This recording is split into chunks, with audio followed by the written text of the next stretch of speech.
My chef friends were going off to do stages in France and Italy and increasingly Spain. And I thought, well, all that, I'm going to go to Singapore. That food is quite macho. What's the weirdest thing you've eaten? What's the funkiest stuff you've had? There's a particular ingredient in Chinatown called fish maw.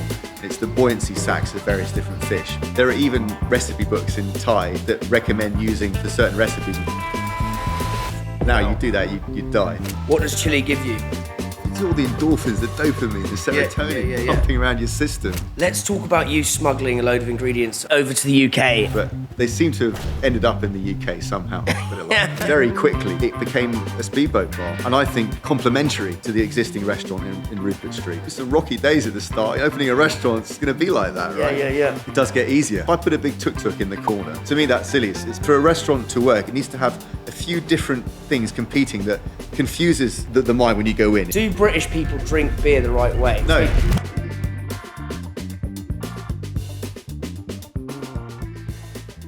Let's talk about you smuggling a load of ingredients over to the UK, and then we can get on to Speedboat and how that started. But take me to the genesis of Well, let's not talk Dorset. about the smuggling as much, but they seem to have ended up in the UK somehow, with the proper phytosanitary certificates, of course. And that really was the birth of my greenhouses. I always mention the godfather of Thai cuisine as far as the Western world is concerned, David Thompson. His book, Ahan Thai, the pink book, is what got loads of us hooked on Thai food. And he was instrumental in this operation of getting things back to the greenhouse in the UK. He had a restaurant in London at the time called Naam, which was the first Thai restaurant to have a Michelin star in London. Whereabouts in London was it? It was at the Halkin Hotel. Yeah. That I was lucky enough because my dad is mad keen on butterflies and tropical worlds and greenhouses and things. He's a lepidopterist. He had the London Butterfly House, as well as setting up a partnership with Butterfly World in Florida, which still exists. So while he was interested in making food plants for butterflies in the greenhouses, I was interested in making food plants for humans. But they share the same environment. So growing lemongrass and chilies and Thai pepper and pandan leaf and turmeric and banana stem and makrut lime, all of these things flourished in the greenhouse.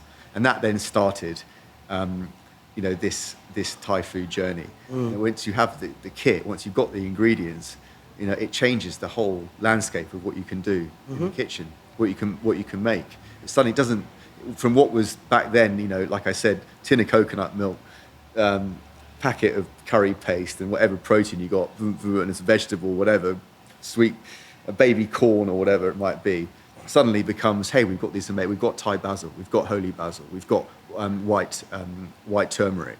And now, what can we do with these things? Then it starts to change, and then you start to think, well, let's go back to Thailand. What do they make? What is made with those ingredients? Then your repertoire just doubles, triples, whatever, just goes up. What you can actually do, Thai food-wise.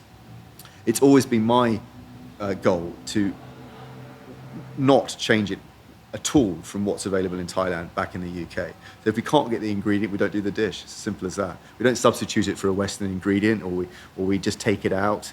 That to me is a huge disservice to Thai food and Thai culture and Thai the entirety of Thailand, the whole country. Start messing around with their food and substituting things. Now, look, if you're a Thai chef in the Western world, you can do whatever you want, but everyone's looking at me because I'm not Thai. I have to do it in the traditional way, because otherwise I get caught out. And that really is a good thing, because I like to eat Thai food as it is in Thailand. I want my friends and our guests in the restaurant to share that experience with me. Yeah. Even if it's just for a second, they're sitting down and they've got their curry and their tom yum mama in front of them, or their prawn ceviche, or their roasted duck noodle pot, whatever. They think they're in Thailand, or they think they're on the Ararat Road, or they think they're in southern Thailand. Just for that second, it's worth it. if I were to put a Western ingredient in that, it would shatter that whole thing. It just wouldn't work. Very quickly, you turn around and go, hang on a minute, what's going on? What's this foreigner doing? What's this Farang doing cooking Thai food? This is not right. Very quickly. So that's the sort of something I'm always conscious of. Yeah. This also means you can go to sleep at night knowing.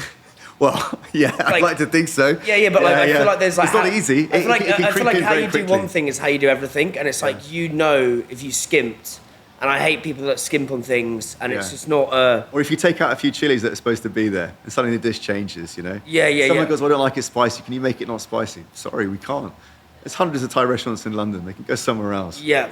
And enjoy it, So talk to me about the genesis of Speedboat then. Like, how did that come to be? So Speedboat was... wanted to have this sort of idea of a modern Thai restaurant, not this idea of like old Thai cookbooks and what Thai food was traditionally, and fruit carving and dim lighting and all of that kind of old idea of a Thai restaurant, with the names attached and lotuses on the walls and all this stuff. We didn't want to do any of that. We wanted to do what type of people are eating now. Like what type of people are eating in Bangkok right now? What are the dishes? What's popular? How has this cuisine come together for young people? What is Thai food now? That's what we wanted to do. We got in some woks with these incredibly powerful woks that they were using in Yaowarat to cook those type of Thai Chinese dishes that the UK hadn't really seen before. Thai cuisine generally uses a lot more gentle heat, but Chinese cuisine uses this very, very strong wok-based cookery, and with Thai ingredients. So we wanted to show that. The kitchen's downstairs in Speedboat, so we didn't have that lovely, kind of chefs cooking in front of us and the kind of open kitchen type thing that you get on the streets in Yaowarat. So we had to do that excitement on the table.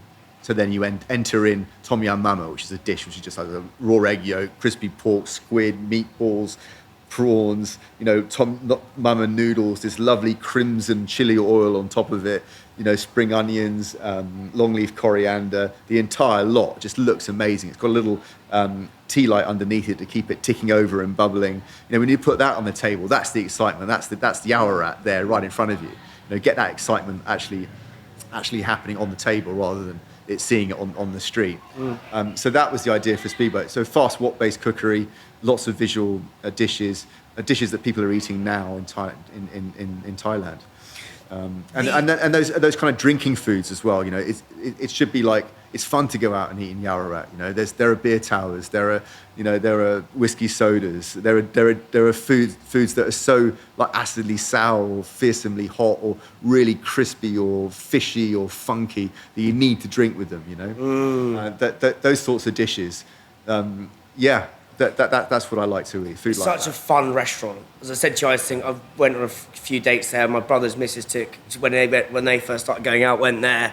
It's like we went there with Max and there was a load of us, and they won Electric in Notting Hill, and it's just this convivial, high octane convivial fun with this sort of generous kind of, I don't know, feeling, and just look, it's kind of a galaxy of colours as you're sat in the restaurant. I think that's the way to do it. It needs to be this. I've always thought of the spaces in restaurants to be confusing. If it's understood, if I put a big tuk-tuk in the corner and say this is a Thai restaurant, then you just be some like fairy lights. Well, you need to prove it. You need to prove it. This is Thai. Here's a tuk-tuk. To me, that's silly. It's pastiche. It's gauche. For a restaurant to work, it needs to have a few different things competing that confuses the mind when you go in. It's like this sort of clanging cacophony. What's going on? The shapes, the colours, all this sort of stuff. I don't know exactly how to process this. And if you keep people in that state of kind of, it's like going to 3 restaurants in one night, or going clubbing. Like you go to 3 spots, it all becomes a sort of whirlwind, right? Yeah. I was way more excited. Where were we? I lose track of time, all that. It's a gorgeous head fuck when you're in there, yeah. That's what it should be like. And then so you get hit with the chili heat. Yeah, but describe what I want to talk about, and the nuance here is we were saying when we were having one of the multitude of dishes today, is that here's very, very, very different. You're trying to create that. Well, the food side, I get it, but I want to talk about the interiors of the restaurant. But what we were saying is, it's the whole thing of well, it's I don't know who I was taught this. It's called the Maya principle. So most acceptable, yet most alternative, yet acceptable. It's this designer about how to create new ideas. So it has to be fucking weird, but not too weird. Yeah. Because if you're too confusing, the customers, especially in the UK, are quite... They just don't know what it is. There's no frame of reference. No, Turn off. exactly. Or they don't come in. How did you get that right? Because you have to use, on the one hand, some sort of framing so we understand what it is, but then, so maybe we'll get there, but let's talk about how you made it completely, just, as you say, like turbocharged, confusing. I don't think I've got an answer to that. I think that's something that is, I think that's part of the magic. You can't pin that down. Yeah. There's a risk involved with this. The butterflies in your stomach. Is it going to work? I think that's part of the experience of how it comes together. Does that make sense? Yeah, for sure. It might not work. It might not have worked. I might have got it wrong. It is this sort of this balance is undefinable. Yeah. In essence, and I think that's why it works. What is that magic spark? Yeah. If I could get that and know what that was, then package it up and so make fucking loads of dough.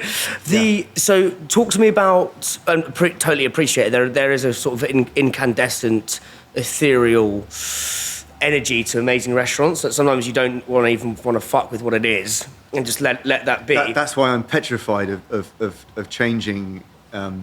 Obviously you have to with this you have to sort of carry on going. You have to kind of put new dishes on. You have to change things, sure. But yeah, it's losing that spot. I think that's what for any restaurateur and any chef. When you have to move the restaurant location or you have to change something or and you start to worry about, is that going to disappear? That's the kind of the thing about restaurants. I think what causes the magic? How has this come to be? How do we keep it? Yeah. How did you try and keep it as you moved from Rupert Street in Soho to opening Notting Hill? Because you have done it. The way I thought about this was I don't think this makes much sense, but the idea of Speedboat Rupert Street, it was like a Chinese shop house, right? I saw it like that. Shop house. So a shop house is like what you would find down Yarra Road going into Chinatown here. Yeah. So it would be your business, whether it be a gold shop or a garage or a laundry or a Chinese sausage maker or whatever it might be. That would be your fishmonger or a bottle shop, whatever. That would be your downstairs bit. Check this, yeah. And then upstairs would be your living quarters. That's the standard shop house, 2 floors. Yeah. Now there are 3, 4, 5, whatever. It could be a warehousing as well. Yeah. And that is central to how Yarra came to be as a business hub, as a place where business was done. There's a whole area in that kind of region which is just engine parts and just all of those things piled up to the rafters, and there were living quarters above. So that's why I saw that Rupert Street. So I wanted to have downstairs something like basically a noodle restaurant, or something you could mop out at the end of the night or hose down. Metal tables, metal chairs, very kind of utilitarian and clinical almost. And then upstairs, the clubhouse. Imagine if someone likes speedboat racing like I do here in Thailand. I wanted it to be a little place to indulge my hobby, my speedboat clubhouse. So upstairs you've got the speedboats hanging from the ceiling. This is like a sort of urban subculture of speedboat racing in Bangkok and the provinces. So play on the Venice of the East with these massive engines on the back, which I really enjoy. And I thought that was sort of the idea of Bangkok and the modern food and this modern speedboats and the engines and everything would all work together. So that's how we wanted Rupert Street to be. So 2 different spaces in one location. But the name's so wonderfully confusing as well, like in the best way. It's not a bar, is it? It's a restaurant for a start. Yeah. Even that throws you a bit. Yeah. But also, like, because as you said, you called it like there's sort of the blandemic of brands where it's like everything just becomes. You look at your competition, you become your competition. Like even when I heard the name Speedboat, like. This is whenever it opened a couple of years ago. I was like, "What the fuck?" Because I remember seeing a load of people on Instagram, and then you see the beer towers, you see the as you say, sort of galaxy of colour dishes coming through. But I think if it was called like Yin Ting, whatever, or something that was like orchid this or elephant that or lotus this, that to me was a Thai restaurant of the past. But I think naming a Thai restaurant in other countries, I think that version, this sort of romance of a Thai restaurant is, I don't really like it. I think I want to eat somewhere that's cool, and like I want to eat what they're eating in Bangkok.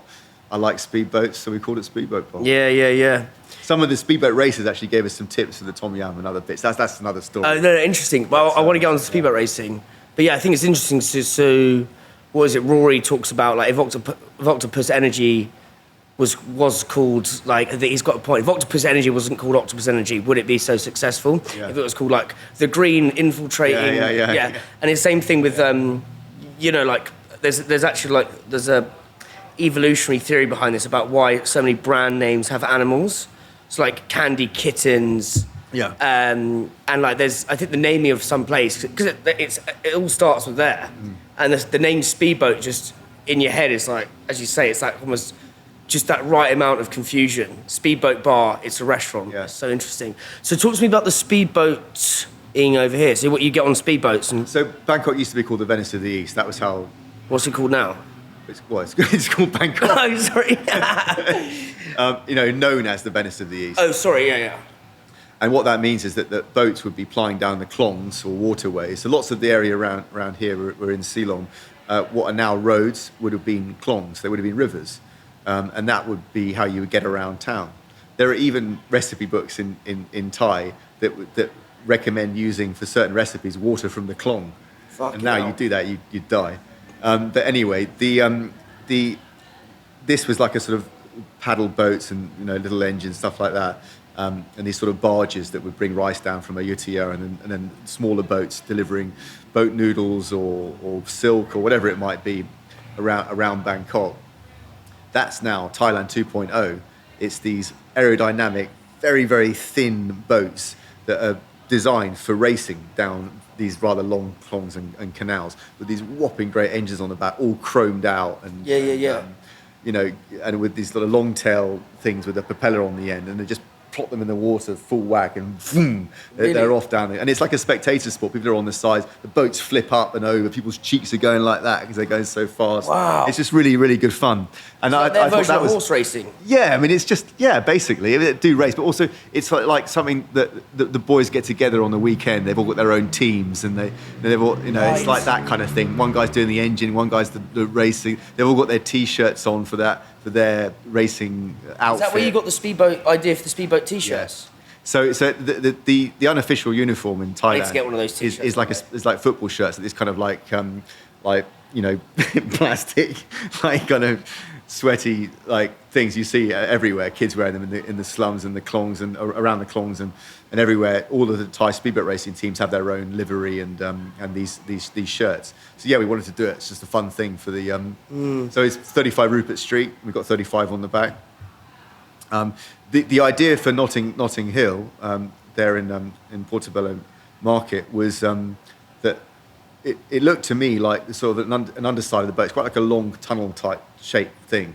So to just to give some context, it's by the Electric House in. Yes, that's right. It's in like it's what's it, like a railway arch? Like an arch, like the arches you get in sort of Bermondsey. So you get given one of those. Talk to me through about your creative process to then bring all those things alive. What that meant was it would be that the clubhouse and everything at Rupert Street. That's one thing, right? Your shop house, whatever. But I wanted Portobello Market to be like the engine room. So we imported an engine from Thailand, one of these speedboat engines, and stuck it right in the front. And we were like, okay, this is going to be like grimy and like engine with oil in it and all like the chrome and stuff, and in this kind of thing. And I did the walls, the sides, like a Vietnamese nail bar. Just put up this like kind of like white fake marble, like just basically pushed it onto the existing walls all the way down. So it had this kind of thing, like it was a bit like a garage, like a motorcycle repair shop, speedboat engine repair shop, stroke nail bar, all of that kind of stuff together made it feel like a speedboat. And then Gabriella, who's our operations director, said, look, one of the things that's missing here is this sort of off yellow type colour that we have at speedboats, like on the walls and stuff. Paint the pillars and that really like made it pump. It just looked like a speedboat. The neon signs really help outside. We've got that speedboat thing all lit up. We've got it above the bar. We've got portraits of the speedboat races all the way down the sides, as well as a collection of photos that I took myself and Yawarat.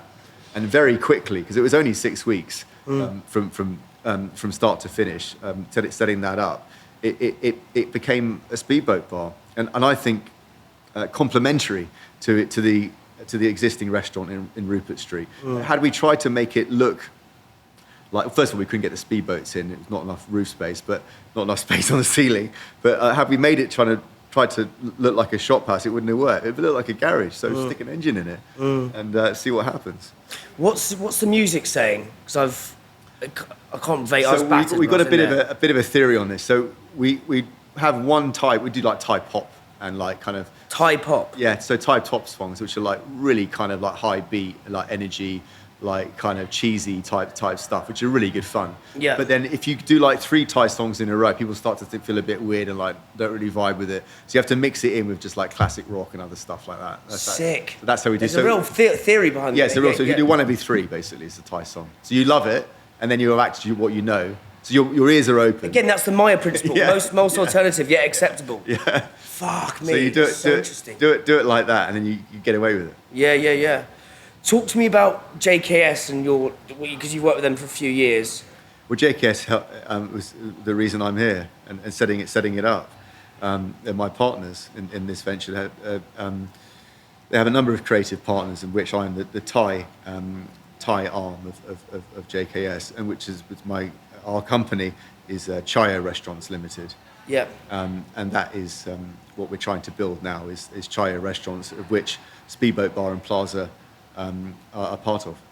Because they're like the hospitality dons. Like between the 3 of them, what are their unique skill sets that are applicable for people listening to this or trying to set up a restaurant? Like, what's the one thing, each of them do? Well, I'm afraid to say, as a rule, we don't really talk shop about JKS and business side of things. Yeah. Like we said, there's definitely some magic spark there that maybe we're trying to protect. Yeah. But I will say one thing, and that is that London, and now increasingly with the expansion, that if you're a diner, JKS restaurant or partners thereof makes for a more interesting culinary landscape throughout. I think it's a good example of how a restaurant group can succeed and make the whole dining sphere more exciting and interesting. And also I like the fact that they're not, that they take risks on new concepts and ideas that wouldn't see the light of day. With this sort of very locked up, almost petrified way that we have to open restaurants now because of the restrictions and the rules and the laws and everything else, that makes it so hard to say, hey, I want to try something new. Hey, what is this? I don't know. Let's try it. See what people think, rather than drilling into it to death to know that it's going to work before it does. Is there almost like this intellectual naivety and curiosity with both of you guys? You got to take a punt sometimes. Yeah. Is it going to work? I don't know. See. Yeah. And so talk to me about like growing up. When did you start getting obsessed with cooking? My mum's an amazing cook, and we all had a vegetable garden at home, and everything was used from there. And you understand seasonality and ingredients, and there wasn't choices when I was here. So it wasn't open the fridge. You asked the kid, what do you want? No, it wasn't. You get this. This is what's for tea. And that's something I think that people are too fussy these days with what they get fed. I think if you eat like that, and then you learn to cook for yourself, and then you're ringing up your mum and saying, hey, how do you make that when you're away from home? All of those things together, it made me a chef, I would say. Always been around food, always been in the kitchen, and we're a family of foodies, family of gourmets. I don't think there's many chefs that didn't have huge influence from their family or work. So then you have the influence, but then how do you actually turn it? What's the journey to then manifesting where we're at now? Like, do you go work in a stage somewhere? Do you go to uni? Like, what's the Lukie's path from say 16 onwards? I was at St Martin's doing design and doing product design, and it's weird because that like Central St Martin. Central St Martin. So that form that you write, so you're sort of what you're into, like a mission statement or something. At the end, I said if I wasn't doing all of this and realising these projects, I'd be a chef, and that's exactly what happened. Right. I knew it then, I just didn't know it. Yeah. And I started.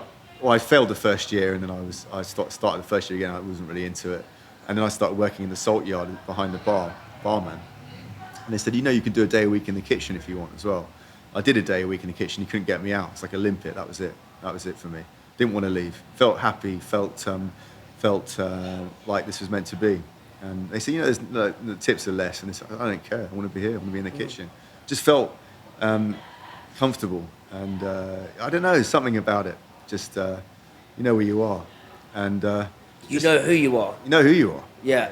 What was that? Because you get called out real quick in a kitchen. Yeah, if your food's not on the pass at the right time, you can't bullshit. You can't do this. You can't come up with excuses. You can't. It's there or it's not. What's going on, Luke? When Lukie vanished into the kitchen and came out the other side, how did you change? Well, a lot of the time, my friends and chef friends were going off to do stages in France and Italy and increasingly Spain. That was what they're into at that time. And I thought, well, fuck all that. I'm going to go to Singapore, and I like chili and I like Malay food and Chinese food and Indian food, and they speak English there. That's where I went to start my culinary training. And then, I was in Thailand working there for a bit, and I came back to UK. Worked at Trishna, where I met the Sethis. Karam in particular. I was trying to nick his buttered crab recipe. And so I've always been sort of bopping around really in kitchens and stuff like that. And I sold cooking equipment for a time. And then obviously the greenhouses were coming into fruition then, and restaurants in London wanted Thai ingredients, David Thompson included. So that took up some of my time. But I always wanted to use those ingredients in my own restaurant, or a restaurant that would appreciate them and use them as I saw them in Thailand, or used in Thailand. So that's, in a way, I mean, it's not perfect, but in a way, that's what's happened. I'm now using my ingredients from my farm in Dorset in my restaurants in London. It's amazing. And living in Thailand. Living in Thailand, yeah, a lot of the time. Going on food doors. Yeah, there we go. Little fat boys like me. We haven't even started yet. Yeah, mate, I'm already looking forward to where we're going next. Mate, wild story. Is there any lessons? So what was interesting you said about Central St Martin's and design. Yeah, there is something about that. So, product design is too long to realise. A project from start to finish. I haven't got the patience for it. But to get a recipe and to make the food and do all the prep, get it on a plate and in front of someone that's going to appreciate it, it's much quicker. And that's what I like. Almost like cooking's product design without the long time. Yeah. And you can actually eat instant. it. Yeah, and you do it again and again and again. Yeah. Fuck. Yeah. What the architecture and what are the architectures you like over here that you try to pull into the restaurants? I mean, I think we love this sort of like vernacular architecture, and it's vernacular cuisine. It's this things that just happen to be. When you say vernacular, so it's what example of like that shop house is a vernacular architecture, right? Which it fits a purpose. A shop house. Yes. Yeah, it's designed for the business and the family, right? Yeah. So you find these examples of this around the world, and we tend, well, obviously, we're interested in how that works in Thailand. The Plaza, for example, is Southern Thai. There's a different vibe down there. We want to have the restaurants that you find on the side of the road. Are they made from bamboo? They got this lovely display of curries out the front. Are they in underneath metal burners, or are they in clay pots with charcoal underneath? How does the restaurant look there? How can we do that back in the UK? How can we make sure that what you're getting is the same experience as what you're getting in Thailand? I talked about this idea of a restaurant being a team, the creativity involved in getting that dish to the table, and the idea of a chef-led restaurant, of someone's idea of Thai, my idea of Thai cuisine, being given to the guests is just not something I'm interested in. What I'm interested in doing is copying perfectly the food of Thailand, the vernacular cuisine of Thailand, into a restaurant in London. and hoping that we don't get caught out. And really, that takes a team to organise. Talk to me about the creativity of the team about bringing that most perfect as you said, it's almost like the Rolexification of Thai food. Yeah, exactly. Like, how do you?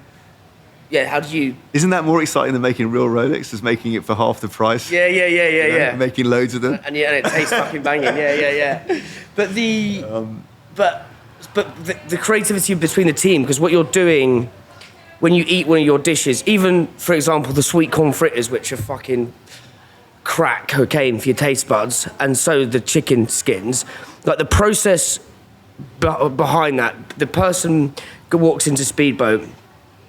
They eat one of those, munch one of those, have a cold beer. Yeah, we got them then. You got them. Yeah, game over, boy. pass me your dough. But you were talking to me earlier, mate, when we were on the boat, about how just complex that dish is. Yeah. And I think what people may not understand, which I want to kind of really, open up and explore, is just how much fucking work goes in creatively to make that most perfect thing come alive. So when someone eats it, there's almost that one, you're in Bangkok. And I think you get that in your restaurants. At one moment, I'm going to be like, I'm in fucking Bangkok. That's. So talk to me about that. To get there. Yeah, how do you get there? It's not. I don't get there. It takes the team to get there. So you need someone like, head gardener Matt down in Dorset growing the herbs to bring up to London. So those wonderful fresh flavours and fleeting aromas aren't lost. You need that to happen. You need stuff to come across from Thailand with supply lines. You need suppliers here in Thailand. You need them to not deviate from their original Thai curry paste for Thai people. Like a foodie Silk Road gangster. Yeah. you need that to happen. Like when a plan comes together, it's all that stuff. Yeah. You've got to have chefs that understand the cuisine, chefs that know where things are going to go wrong, where they could be westernified or dumbed down, or substituting ingredients. You need to know when that dish is there. Okay, maybe we couldn't get one thing. What do we do now? Can we make this other dish? That confidence in the cuisine to be able to say, right, let's about turn and we can do this. All of that has to, or it's like another way to make something work within the watch. But it still ends up as the end thing. Yeah. It's that thing all together. One person can't do that. Your brain would pop. Like you need everyone coming together, knowing when to talk up and say, look, this is not how it would be done in tone. Knowing when to be quiet and listen to everyone around you when they ask you to peel, million cloves of tiny Thai garlics. It's all of these things coming together. That is a combined creativity to get that thing. It's almost like the F1, when the car goes into the pit. I think like that. Yeah. I've never really explored it like that. Yeah. So there's the and also, creativity between multiple different factors and systems intertwining into this one dish. Talk to me about the sweet corn. When that happens, when that dish comes together with Nirvana. With those things, chefs start levitating. It's just the most wonderful thing. And also because it's a team doing it, not one person singled out as the creative genius or his idea of Thai food or whatever it is. You're representing an entire country in that dish, which is very important, a wonderful thing to do. And also those people that have been in to get to that point at the end are invested and interested and feel responsible for that dish. So what you have then is something that is they feel happy making that happen together, rather than doing it for someone else. What's the? Sorry, what was literally lost? I was literally had an idea, and then my brain started thinking about the roast duck you were talking about in Chinatown in London. Yeah, because I want to find that place. Yeah. What was I going to say? So go into the sweet corn fritters and or chicken skin, because I think this will add some nice sort of colour and punctuation to the idea of this creative energy. Pick which one you want, or any dish, to be honest. Right. It's so difficult. They're all different journeys to get there. Right. So there's a beef tongue and tendon curry on the menu at Speedboat. And tenderloin. Beef tongue and tendon. So beef tendon. Yeah, I've had it with Max. Yeah. So first of all, that comes from Thailand, from Yaowarat. It's actually a Chinese Thai ran khao gang, which is what we do at Plaza, by the way. But it's not southern Thai cow gang as opposed to like Central Thai or Yaorat style. So first of all, it's an offshoot of a particular type of cuisine, all right, that you need to know about. Like, how do you get there? How do you find that out? How do you do all of that stuff? What is it? How do you explain it? How do you explain it to someone else? So there's that. And then how do you get that dish back to the UK? Right, you need this particular curry paste, right? That comes from a market in Bangkok. It's been family business, third generation. All right, so that's the supply line sorted out, okay. Then you need the ingredients from rye water to accentuate this paste. Rye water's your farm greenhouse. That's part of it, the top notes for that curry paste, for example. The other thing you need to do is to have a good supplier in the UK of tongue and tendon. You know, that's not easy, right? How many tongues are you going to go through? All right, you've got to find a good supplier for that. Tendon, right, that's another thing that is not so easy to get. It's that things coming together. It's then, how do we then cook this dish so that we maintain the flavour of the tongue and the gelatinousness of the tendon that comes together with this curry paste, and also a curry powder, and also the coconut milk needs to be a different type of mix to use like a thickening agent in it. I'm not going to say what it is, that's top secret.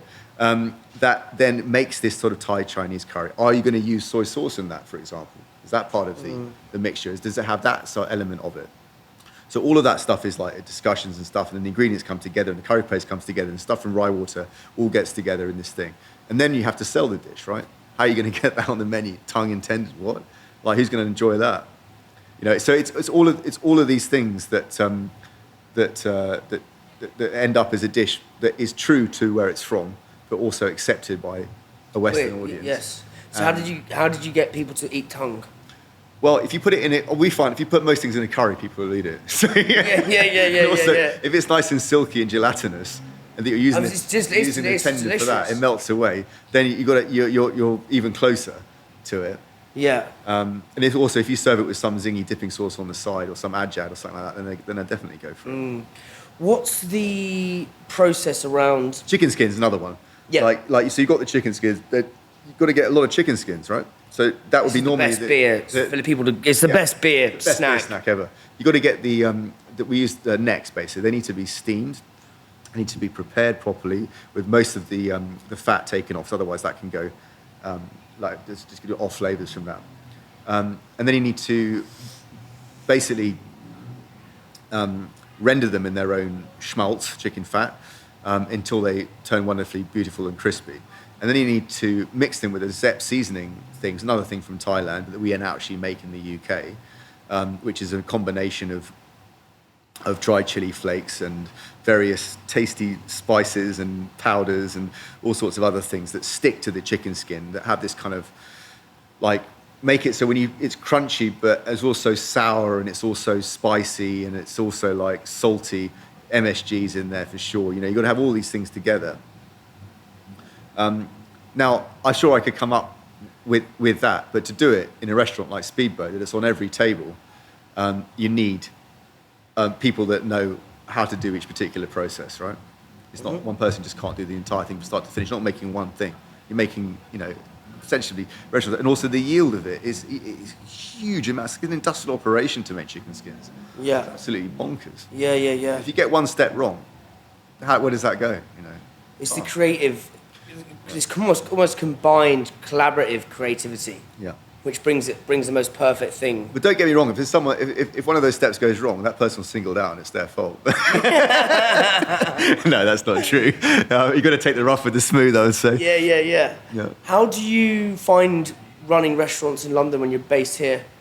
Well, I'm lucky to have an incredible team. I've never been one to interfere with the day-to-day of the restaurants. Like, we set things up in a certain way. It's not like how you would run a normal restaurant. We're very much a Thai restaurant in London. We're a little outpost of Thailand. So if something does pop up that isn't right, it pops up like a beacon for me. I can see it. How do you see it if you're not there, though? Well, I just know, man, to put your hand in the fire to know it's hot. But as in, like, what if a dish has gone out and you're like... Do you know what I'm trying to say? Like, I'm sorry, that sounds really fucking stupid. In a way, it's, I suppose another way to put it, it's self-regulating. It's like street food, right? Someone gets sick, the restaurant gets closed down in Thailand. There's no like health and safety body that comes around and checks on it. Yeah. We should probably strike this from this, but yeah. The idea being that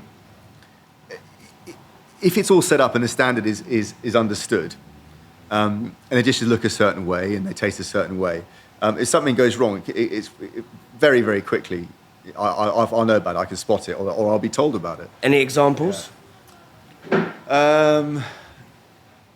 Specific examples, not enough of like Zepp seasoning on chicken skins or 2 big pieces of chicken skin.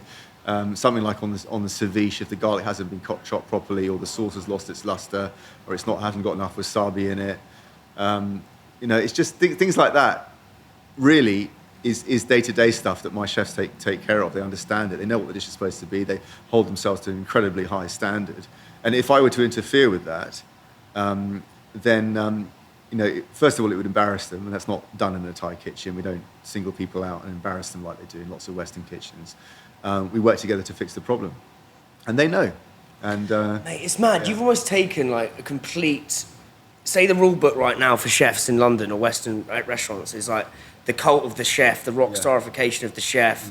This is my art, the French way of doing it. This is the extension of my soul, whatever. All that. And all that, which I love. Yeah. I think it's beautifully romantic, and it definitely pulled me into food. Like we talk, Marco Pierre White is a perfect example of that. Not lambasting that, but there's something about almost doing the opposite to what is the norm, which is actually we're going to open restaurants in London. I'm going to be 12-hour flight away. I'm not going to interfere on the day-to-day, but my principles and my Asian philosophy or Thai philosophy, you said earlier when we were having lunch, we run our kitchen not like a Western kitchen, like a Thai kitchen. Yeah. And then you're not trying to come up with some beautiful dish that's your own, like, je ne sais quoi. It's like, this is the best it can be. We're going to create this, but we're going to create all the systems underneath. Yeah. It's kind of so interesting. That's true, but also at the same time, for me, they're all rock stars.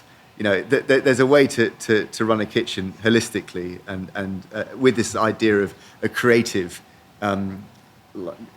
being creative together. And that goes on the day-to-day stuff. That dish is done, yeah, sure, but then maintaining that and maintaining the standard throughout, it's the same thing. It's not two different things. Yeah. If it works like that, then it's a lot more harmonious in a kitchen. And also, if I'm obviously I love being in my restaurants, I love being with my chefs, and I love eating there and everything else. But at the same point, it does kind of set something up and you organise it collaboratively with the chefs, and then really, that head chef there and the team with him needs to run it on a day-to-day basis. We all work together. Maybe my job's done, but their job isn't. This is all part of that same process. And when you said with the bigger picture Asian sort of, or Thai philosophy, I should say, what are some of the principles that you take from the sort of imbuing and immersing yourself in the culture here that you think are applicable in business? I know you briefly talked about like the combined collaborative creativity, but any other sort of more nuanced ones? I just think that this idea of like, you get this warm and fuzzy feeling when you help other people and you don't expect anything in return, right? You really fill up your cup if you help other people. You sleep better at night if you've done something for someone. You go to a bookshop and you buy a book for someone's birthday and you say, oh, they'll really love this. That feeling, it's just a lovely thing to have. And when you give it to them, that thing, what a lovely thing to have. If you do something to help someone in the kitchen, you don't expect anything in return or say, I did that for you, you do this for me. This warm, fuzzy feeling builds up and to serve other people, to be in this industry is the most noble, rewarding and wholesome thing you can do in life.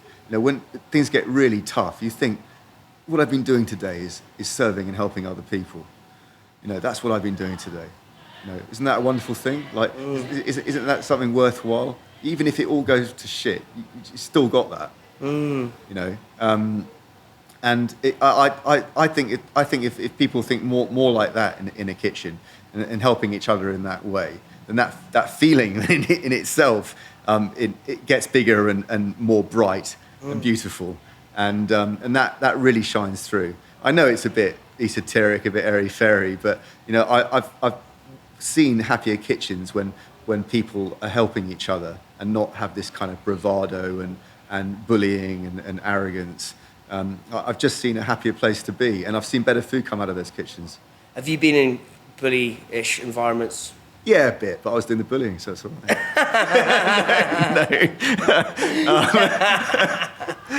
No. I think that we all had a bit of that coming up, and I didn't like it. I don't like things like that. Some of the most sensitive and delicate people have the best ideas, and if you knock that, it's often by a real thicko or a real thug, and that annoys me. Yeah. How do you help people who are introverted pull ideas or create spaces for ideas to blossom and flourish? Well, I think it goes again to this point of this sort of idea of working together creatively. Where someone pipes up and says, "Look, I've got a really good idea or technique for doing that particular thing," and everyone's there going, "Come on, let's listen to this. Let's hear it. It might not be correct, but not to slam him down afterwards. But that sort of environment should be nurtured." At the same point, there might be someone who's a big head and he's talking too much, and at the same point, he needs to learn, or she needs to learn when to be quiet. It works together. This idea of a harmony in a kitchen is very important to me. It's the harmony within Thai cuisine, the hot, sour, salty, sweet, bitter, trinity. It all has to be balanced. The entire thing in a kitchen, in a restaurant, is a balancing act. Everything. And it can be very, very, very fragile.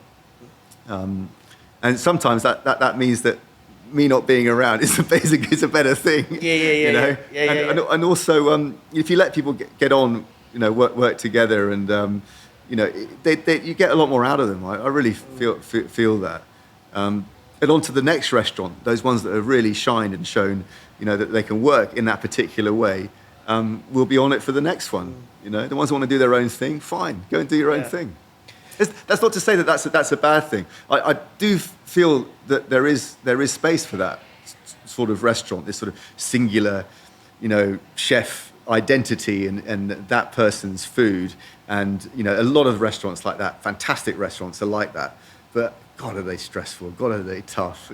God, are they really, really high pressure? I wonder how long that goes on for. I wonder how. I wonder what point do you go, well, is this worth it? How high do you want to go? Before something snaps. But I think we like that as well as diners and as foodies. This idea of this sort of rock star and this sort of it's romantic. Kurt Cobain type vibe and gone too soon, and it can happen. We've romanticised it, but I think there's almost a vacuous hole at the bottom of it in some respects. What's what have been some of the really hard days in your life? For these, just worrying about if it's all going to come together. Is it going to work? You've got lots of people there, in a way, relying on you. They're helping you, you're helping them. You have a responsibility. And all I've been saying to you now about people coming together and working together is lovely. But at the start, it wasn't like that. I wanted to do this to prove a point. That can be dangerous. That can be dangerous. Well, it can be very stressful. Do you have the strength of character? Is what you're doing correct? Is it worthwhile? Is it going to work? And that, there's some rocky days at the start. Opening a restaurant, it's going to be like that, right? Yeah. It does get easier, for sure. And then you get really great people around you that can bring what they're good at to the table, and then it really starts to get Yeah. It gets that charging energy. Yeah, it gets that charging energy. It starts pulsating. Yes. It's wonderful. Yes. Talk to me about, do British people drink beer the right way? Just talk to me. No, basically, you beer with ice, way better. I've been doing it since. So talk me through the Thai principles behind that. It's crispier, it's nicer, it's more gentle, it's diluted, it's just nicer, it's more convivial because you feel like you're getting more because you're with your mates. How do they get talking through how they serve the beer over here? So you get your beer and then you'll get a. No, but as in it's a big. What we did earlier. It can be a beer tower, or it can be a bottle of beer, like a big Leo or Sing. Or Chang, if you're that way inclined. Chang over. And then you have 2 glasses with ice. Yeah. and then you just pour it like that. And also, if you order one beer at a time, then they're kept cool in the fridge, because they're quite big size. You don't want to have two on the table, because once you finish one, the other one will be too warm, right? Yeah. So you got to keep, and also you got to drink fast as well with ice. You don't want the ice to dilute too much, and to dilute the beer quickly. So you got to drink it when it's thick. And also they say in Thailand, when I first got it with Max and he went and got one, I was like, what the fuck is that? It was like lukewarm Asahi. I remember in London I was asking if they want beer with ice. What?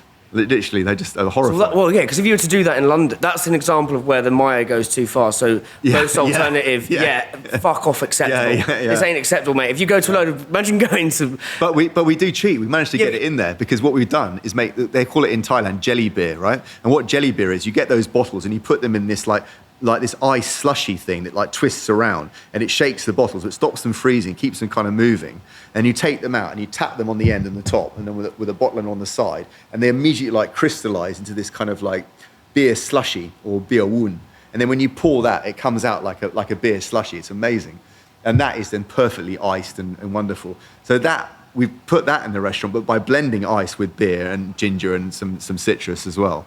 So people are drinking beer with ice at Speedboat Bar, they just don't know it. Yeah. The other thing is also in the beer towers, in the central column within this huge beer tower, there's ice running all the way up the middle. So it is a mixture of your beer, but it is keeping it cool. That's really clever. It's like that very delicate way of how do we make this weird but not too weird. Are there any other like darling examples of that in the work you do? I mean, this can be Plaza, it doesn't have to be Speedboat.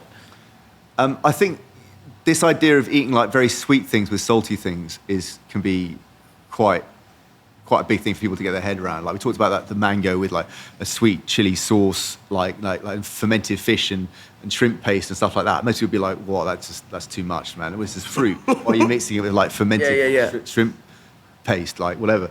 The other thing would be we've got for example a strawberry salad at Borough Market, and what that is that Thais would use something very, very sweet and then pair it with something incredibly sour, like an acid marinade or green mangoes or a dressing that was very cut with lime or vinegar, and then put something very sweet with it. So we've done that with a strawberry, and then we put on something to add texture, which would be this little crispy jasmine fish. And if you gave someone a plate of those jasmine fish on their own, they just wouldn't eat them. It'd be like fishy, salty, like they just would be like, "Oh, I don't like that. Like it's too funky. It's like no good." But if you put them with these other things together, it becomes more than what it is. If you drank a little bit of fish sauce, you'd be like, "Oh, that's fish sauce." But when you put it with other things, it melds into the background, actually brings things together into a flavor that has this umami back note to it, right? Just that's its job, is to create umami or to bring umami into the dish.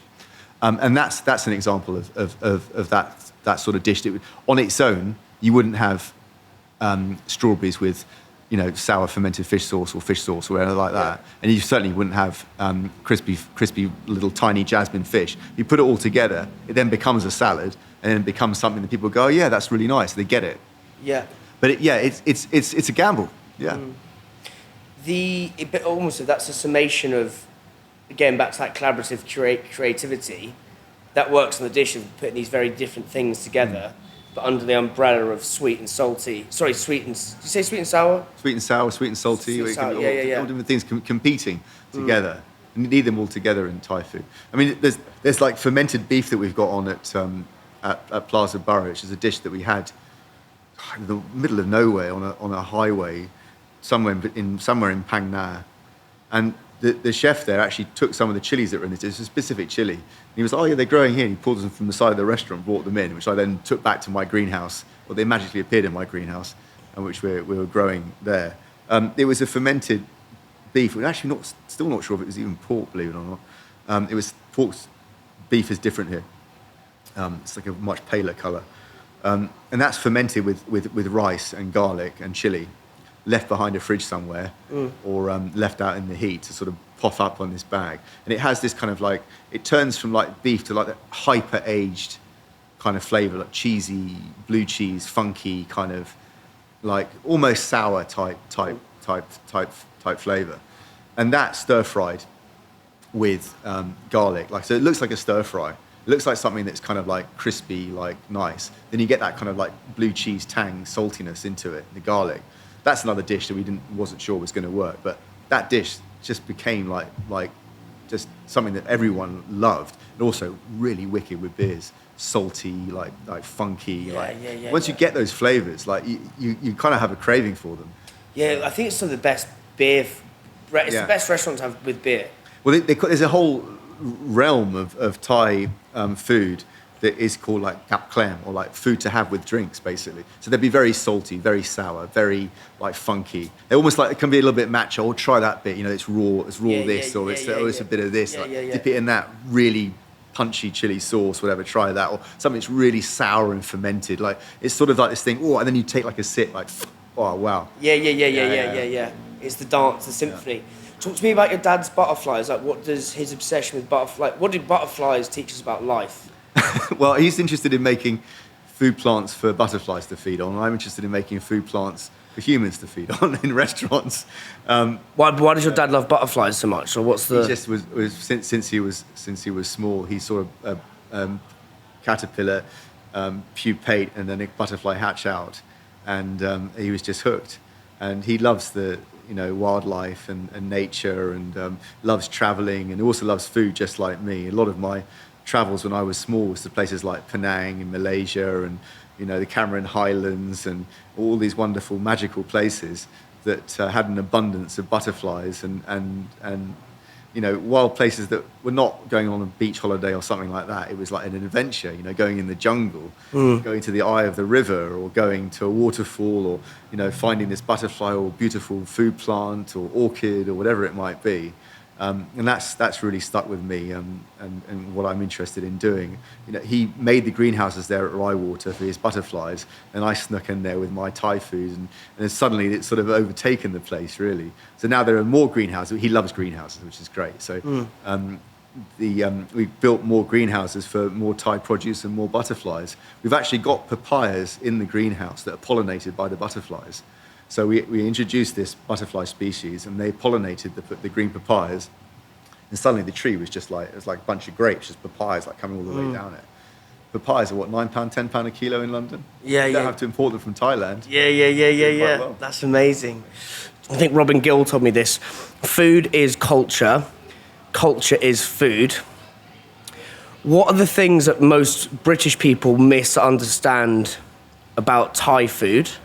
And how does that inform our misunderstanding of sort of Thai culture on a broader perspective? We can use food as the lens to kind of explore other things. Let's come a bit closer. Sure. I mean, I think what there's various different ways to say this about culture is food and food is culture and all this sort of thing. The closest you can get to a culture without learning the language is eating the food on the table. And that's really been my experience in Thailand. How I've just fell in love with Thai food, and by definition, or similarly, the culture and the people, and the Buddhism and everything else that's in this incredible country. It really is something that people love to share in Thailand is their food. They're always talking about food. When they're eating breakfast, they're talking about lunch. When they're eating lunch, they're discussing where to go for dinner, and all the meals in between. People meet in Thailand just to have a chat. They just go, do you want to go and eat noodles? The greeting in Thailand is like, "Kinkariang, have you eaten yet?" That is, have you eaten rice? If you've eaten rice, are you okay? That's the definition of what Thailand is. If you've eaten rice, you're happy and you're contented. So yeah, it is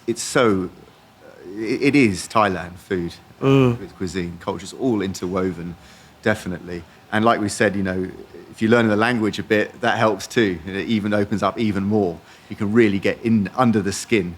So yeah, because we were walking around earlier and you were speaking Thai. I was like, this is fucking mad.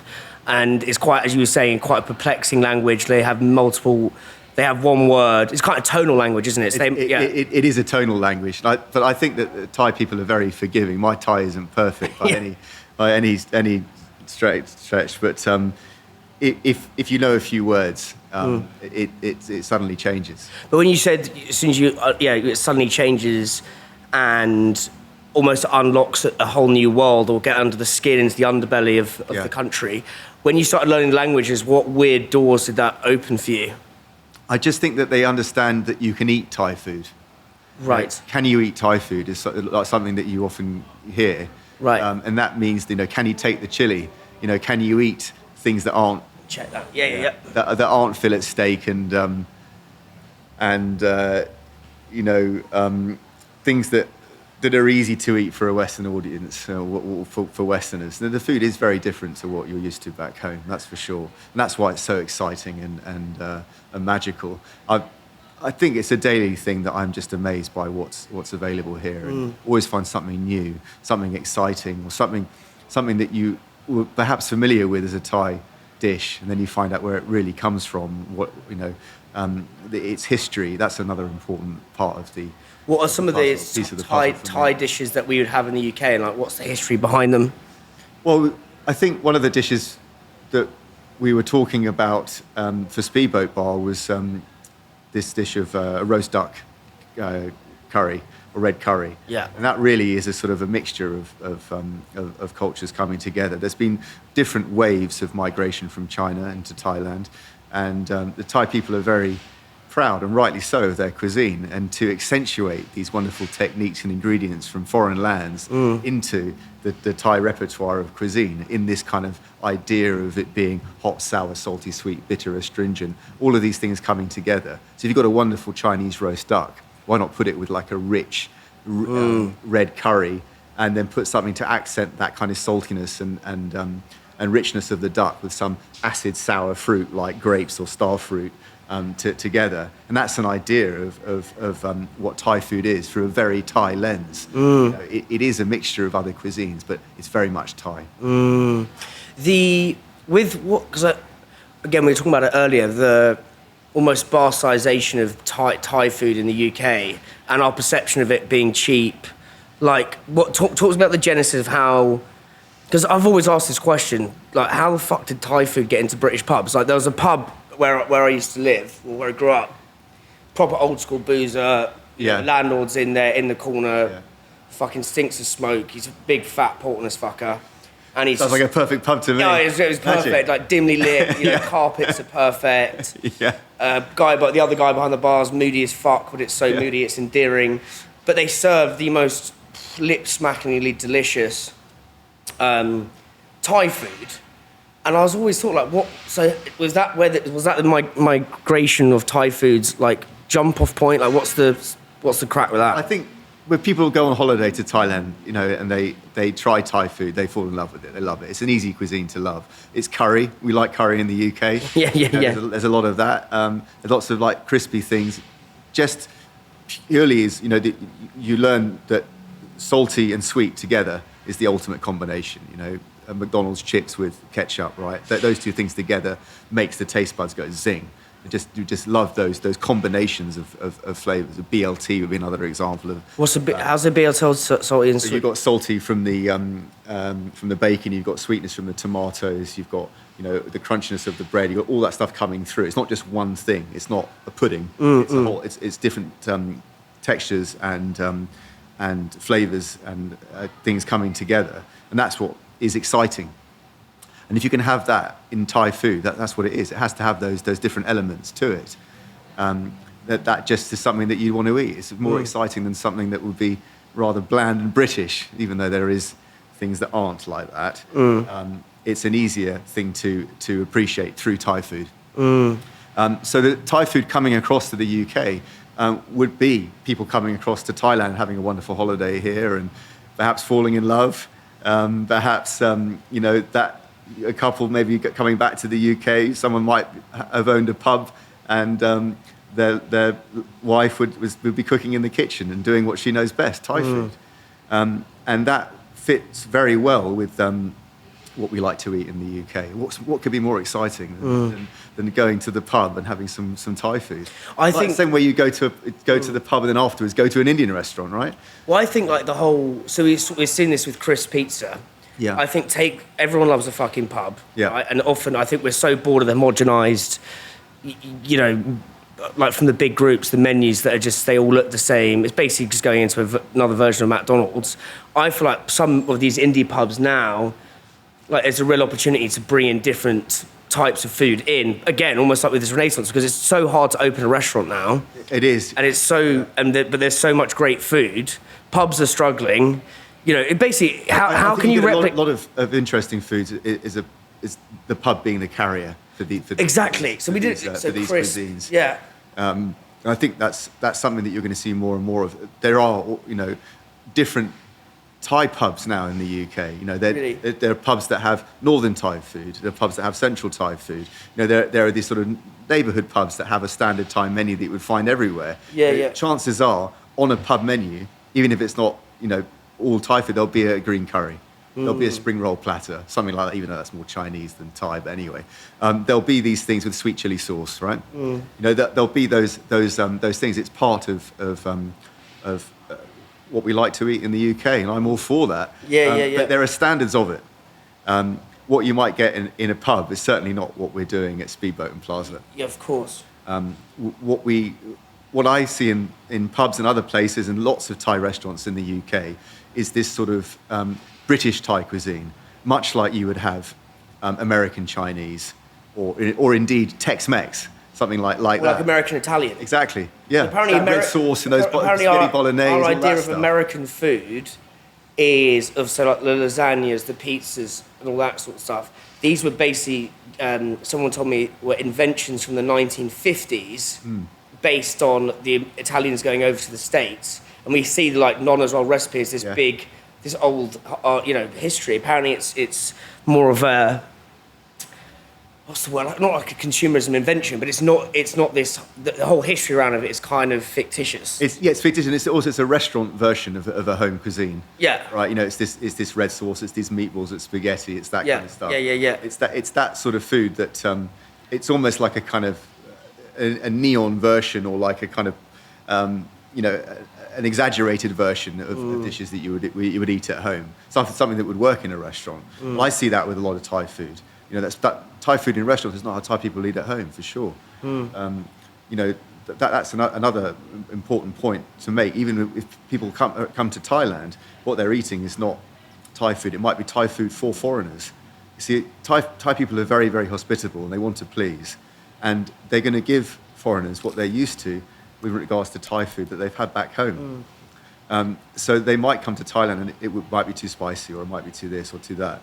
Might be some offal in there. Green curry in Thailand has got chicken's feet and blood and little bit of pea aubergines in it. That's not the same in the UK, where it'd be sweet corn, chicken breast, and whatever other vegetable they've got on the pass, and a tin of coconut milk, and whatever pasteurized, homogenized curry paste that is from a cupboard somewhere.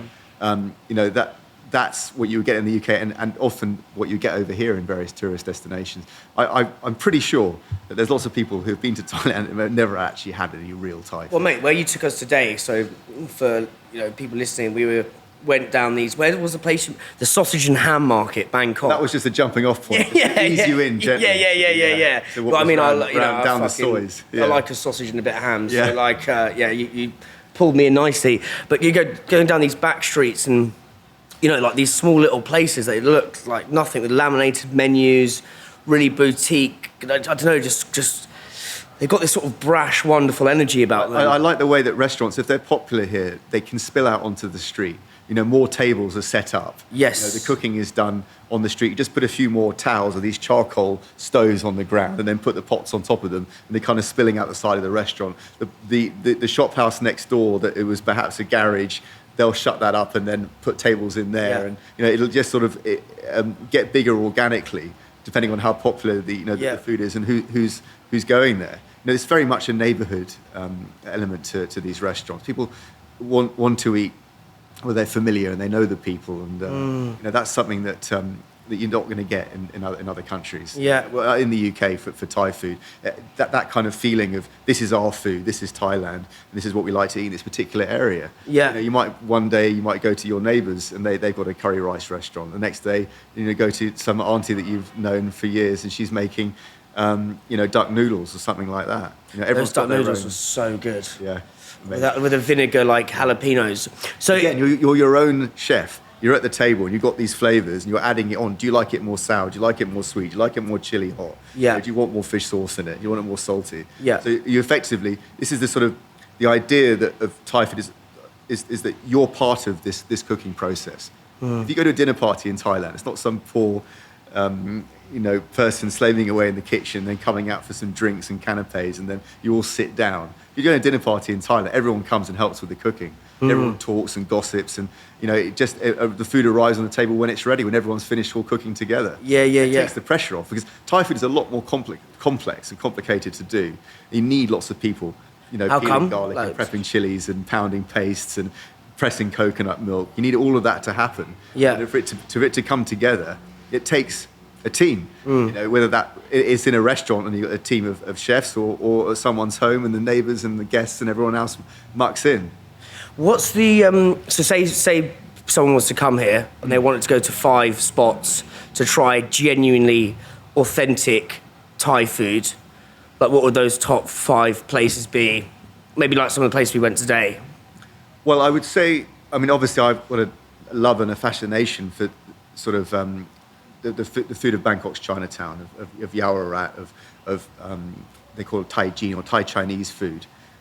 So I go for noodles. So like we went today to Prachak roast duck noodles. It's like this shop house that has these incredibly bouncy egg noodles and lovely lacquered roast duck, sliced up with crispy roast pork, a wonton with prawns or with pork, and then these flavors on the table that you can add to make it just how you like it. You can have it dry or with a soup, depending on how you're feeling. That's something that is food all day. It's not for breakfast, not for lunch, not for dinner. It's for whenever, which is something I think is really great. Another top spots around town, which you should definitely try, is go to your neighborhood, whatever, khao gang. And they're easy to spot because there'll be... What's a khao gang? Khao gang is like curry rice, or ram khao gang, curry rice restaurant. Yeah. So they're easy to spot because what you'll see is this big glass box display case. Yeah, keep going. And in that you'll see all of these trays of curries lined up, and you just go and they give you your rice, and then they would put the curries on top. Or if you're eating with a few friends, you'd have your rice each, and then the dishes would go in the middle of the table for you to help yourself. So there might be things like crispy roast pork. There might be clams with oyster sauce and Thai basil.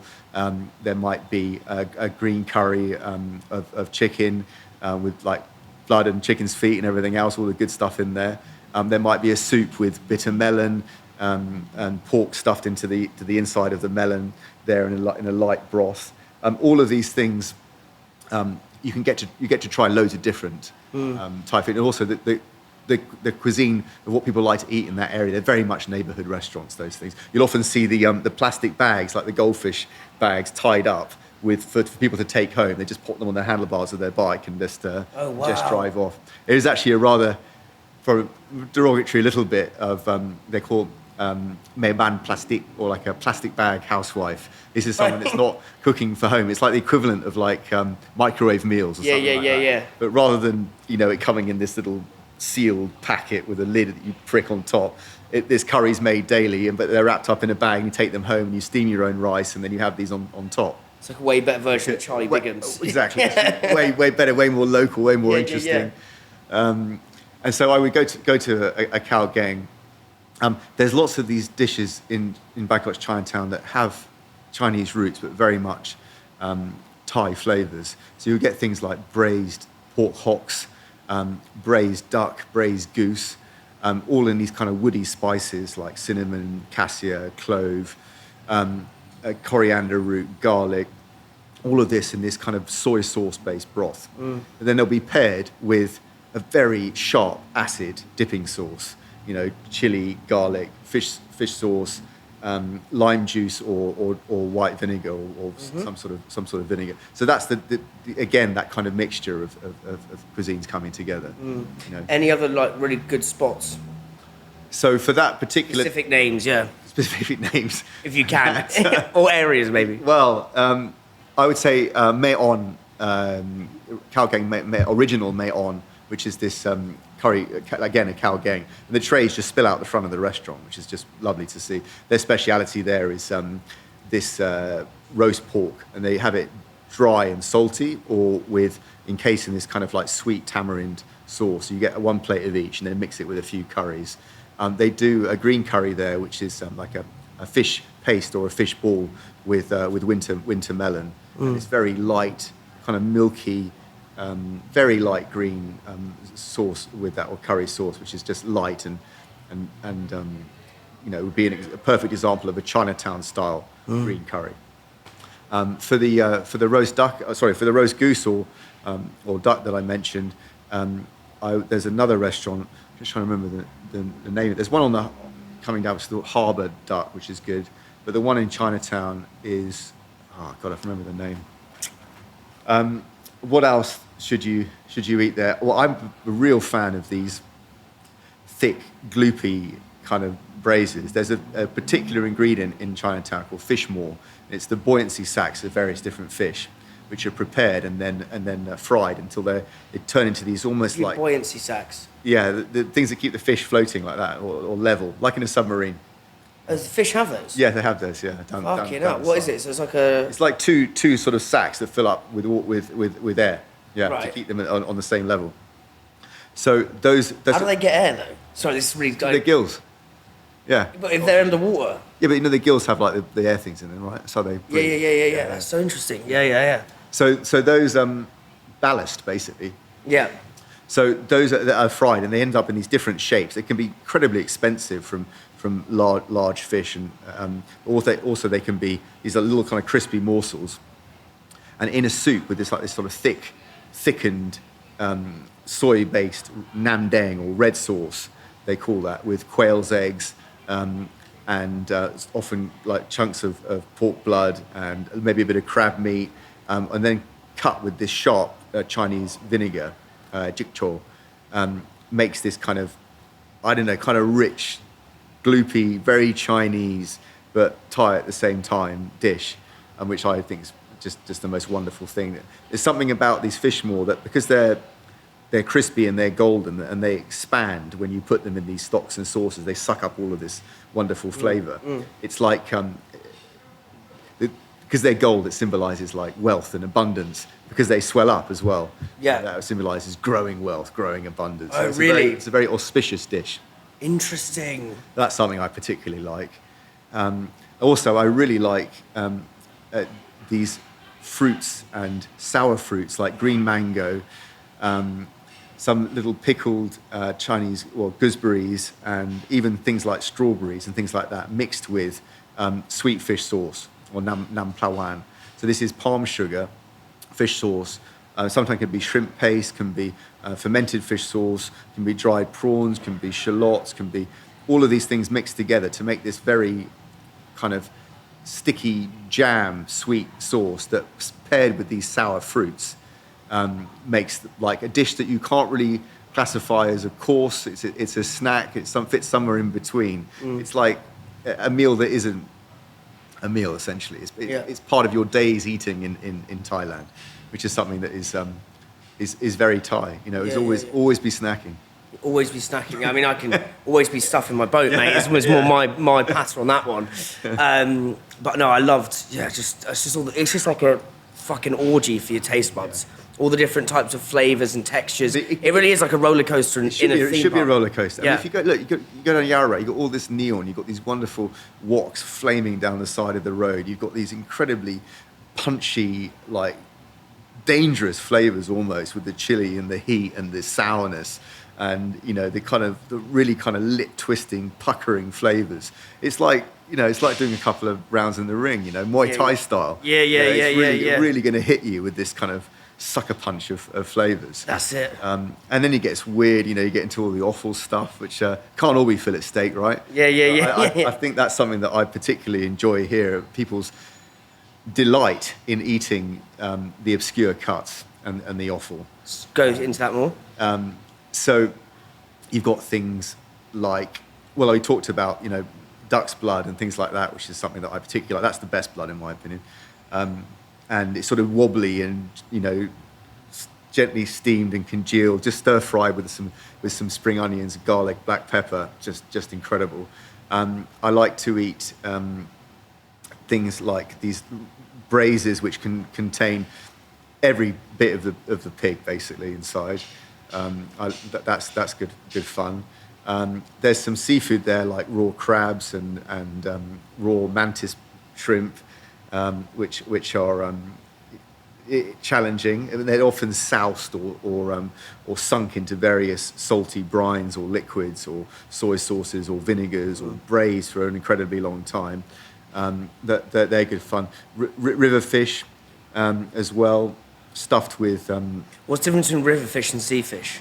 So river fish would be from obviously from a river, but, or from brackish waters, or from but then as opposed to see if it depends which region you are in Thailand. But they like notoriously most people do that's a bit booky or eating river fish. Well, it's a lot. They use it in different ways. So river fish in the north and northeast is often made into plau rau, which is a fermented fish sauce. It's used as a seasoning, as a condiment, as part of the identity up there. Is do the fish look different?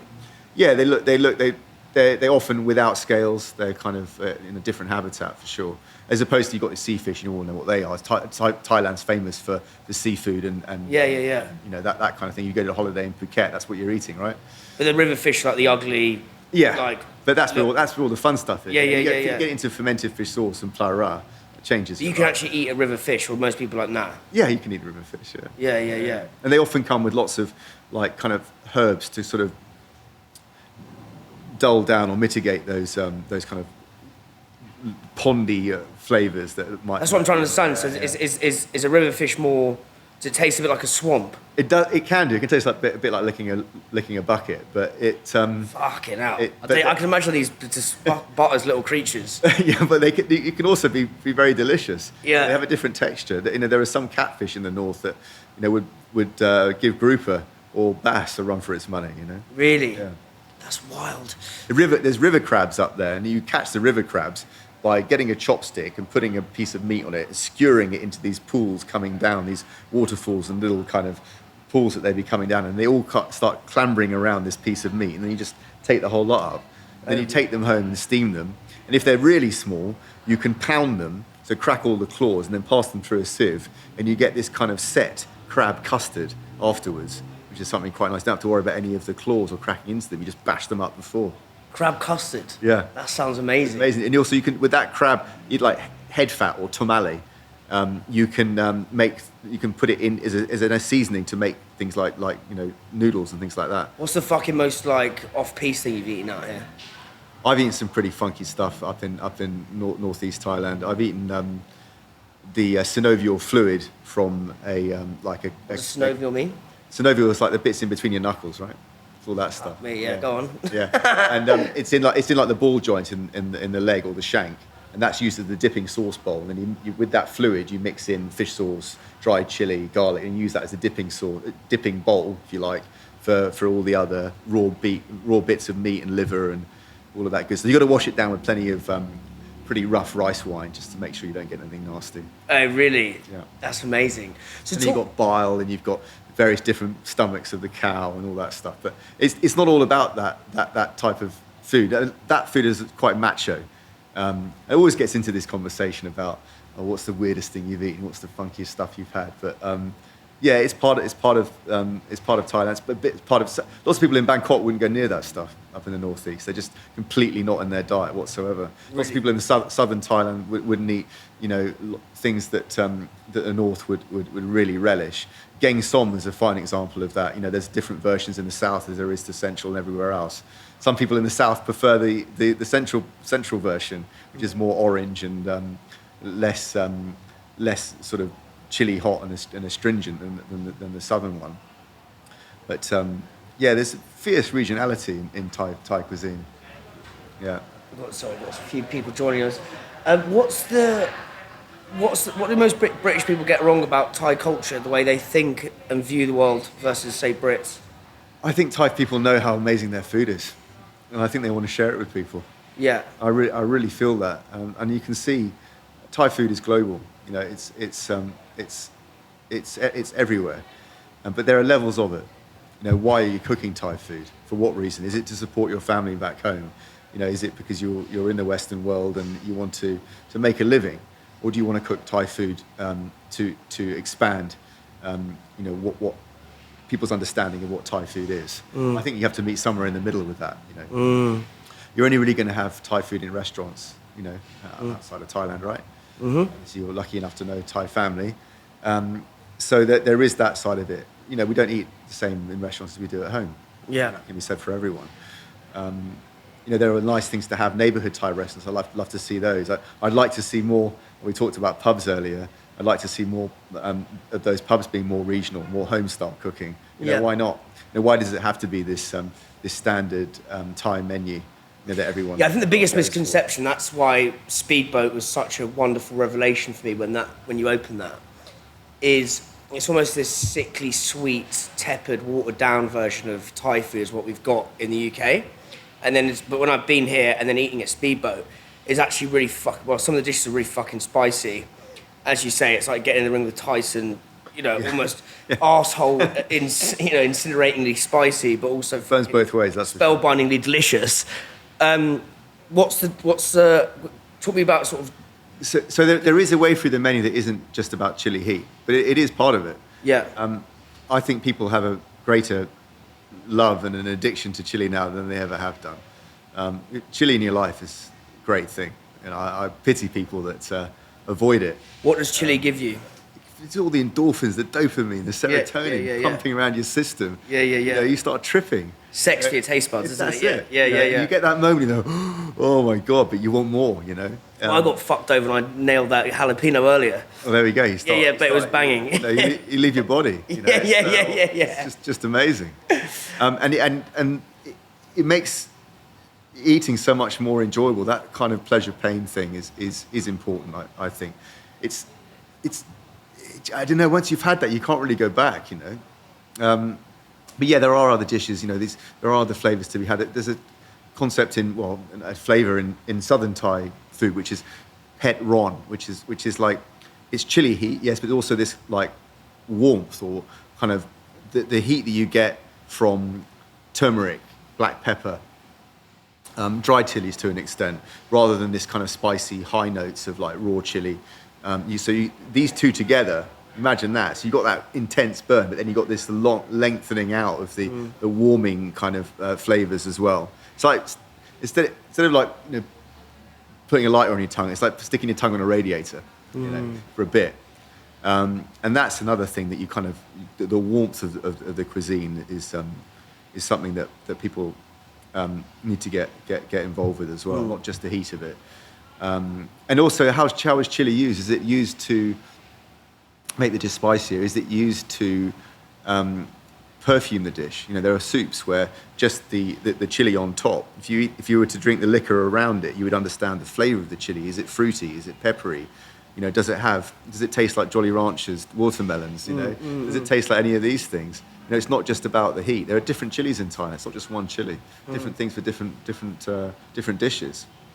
It could be used as a vegetable. It used to be stir fried up with some pork belly. These big, thick prick num. It can be stuffed with fish paste and deep fried.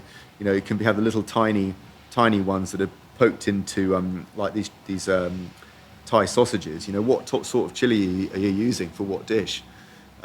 That's something that I'm really interested in because I grow chilies in my greenhouse in Dorset, and having those ones that you can't get in the UK that really make Thai food. There's one in southern Thailand called Prik Chi, or this is a particular one, Prik Hom Chai Buri, from a particular region in southern Thailand, and they're kind of like this very light, sort of almost Granny Smith apple green, which again have their own kind of searing heat, but also a kind of raw flavour to them as well, which is used in certain dishes. Thai food is about these fresh ingredients. You can't get away from that. Yeah. And that's really where you start to struggle in the UK, getting hold of those fresh ingredients. Talk to me about Chinatown in London.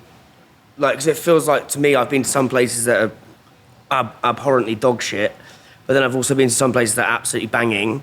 Where are the top places to go for banging grub? I like that Kung Fu noodle place on the corner, just because it's really quick and it's in between Speedboat and Plaza, and I can literally go from one restaurant to the other and stop off and like slurp up a bowl of noodles and then dash to the other one. I actually saw a documentary called Bite of China, and there was this Chinese bus driver, and he was at the lights, and he stopped the bus. In London? No, in China. Right, yeah. He stopped the bus, and then he ran into this restaurant, and the bowl of noodles was there waiting for him, and then he slurped it down and got back in the bus, and the light changed green, and then he went off. Oh, wow. I just thought that was so cool. Yeah. I often think about that when I go to have a quick slurp of noodles there. It's a bit of fun. And I like the place next door to it. I think it's next door but one, called The 8. And it's like this traditional, like Chinatown used to be like, full of these like, proper Hong Kong style diners. That's another one that went, actually, Hong Kong Diner, which is fantastic. They had this Macau pork chop there that was magic. The 8 does roast duck right. It's on point. It's legit. All the other duck places a bit fake. Yeah, well, they use different ducks from different countries, and you can tell because they don't have the heads and necks attached. So when you see them hanging up in the windows, look for the ones with the heads and necks attached. That would be like Four Seasons and The 8. So I would go to those two restaurants if you want to have decent roast duck. And The 8, they just got it right. It was perfectly lacquered, and that lovely kind of fat layer in between that was rendered and juicy. It spurts out the side of your mouth. I'm get some more duck, mate. Yeah. And you can have it on noodles or you can have it on rice. I have it dry on noodles, which is I like to have, not rather than a noodle soup. And they do bubble teas and stuff like that. It's just great. And I always like trying to quiz them because they don't give away anything, these guys. Oh, where do you get the ducks from? Are they Cherry Valley? Are they from Ireland? Are they from get out and next. So, I like all that fun. And I just, I like going, eating duck and drinking loads of Chinese tea and then, pausing. Where else is good? Wonkies is a standard. I often pop in there. Pork chop, chili and salt. Well, they put the price up of a fried egg. That's sort of my thing. I like having fried eggs on things like Pagra Pound and stuff like that. Where else is good? Bun House is great if you want to queue up.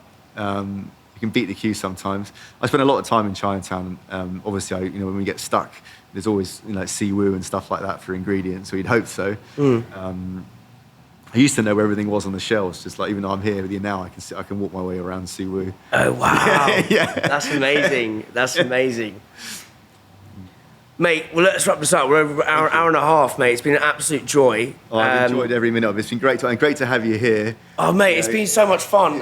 It means so much to me just to show you, it's easy to explain Speedboat and Plaza when you're here in Thailand, right? Yeah, I don't know. It feels... But I think your genius is the ability to make it weird, but not so weird. Weird so much that it stands out, or confusing, as you said, but not too confusing. That's really hard. And I feel like what we've sort of pulled out today is these things, this sort of collaborative, creative energy, but also doing things that jerk the mind and stand out. Does that make sense? Yeah, it does make sense, but you need everyone to believe in it. That's the ticker. Yeah. That's what has to happen. Yeah, it can be just a little bit off center, but everyone's got to kind of get behind it. Thanks. Absolute pleasure, brother. Let's get some beers, mate. Yeah. Nice one. Hey guys, thank you so much for watching this video. Hope you were loving the episode. I'd appreciate a really small yet significant favor, por favor. Please, may you click the subscribe button, get in the comments, tell me what you think about the episode, tell me what you think we did on the show. It may not seem much, but it really helps us grow and helps us get bigger guests. Thank you so much.